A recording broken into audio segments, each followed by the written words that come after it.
Hi everyone. In this video, we're going to answer the question, should you do reliability-centered maintenance on all of your assets? I'm Nancy Regan and I am at the Salto El Yeso. I'm in Chile and I'm here to present at a maintenance conference. I only have one day to see Chile, so I had a ton of choices when it came to tours. As it turns out, I chose perfectly because this is amazing.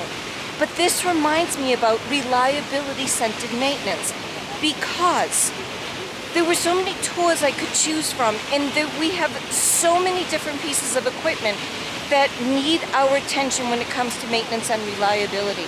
So the answer to the question is, do you have to do RCM on everything? The answer is no. I don't know what organization has enough time and resources to do RCM on everything.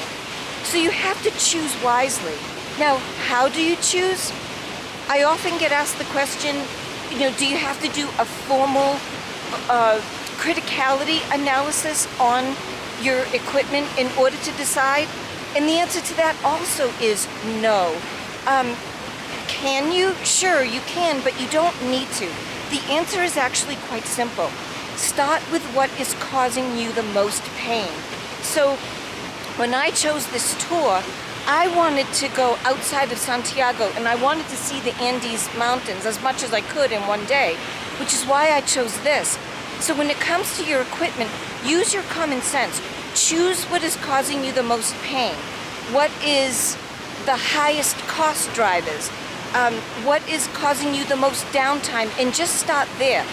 This is for two reasons. Number one, you can get busy doing reliability-centered maintenance right away. And number two, you will get to show the results. When it comes to management, people who are giving you the money and the people you need to do reliability-centered maintenance, you've got to show them results. And the best way to show results is by doing RCM on equipment that's causing you the most pain. So there you have it.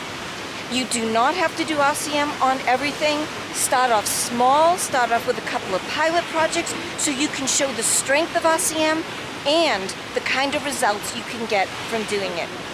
Once you do RCM the right way with the right people and you show the results that you can get from reliability-centered maintenance, you will wonder why you didn't start sooner.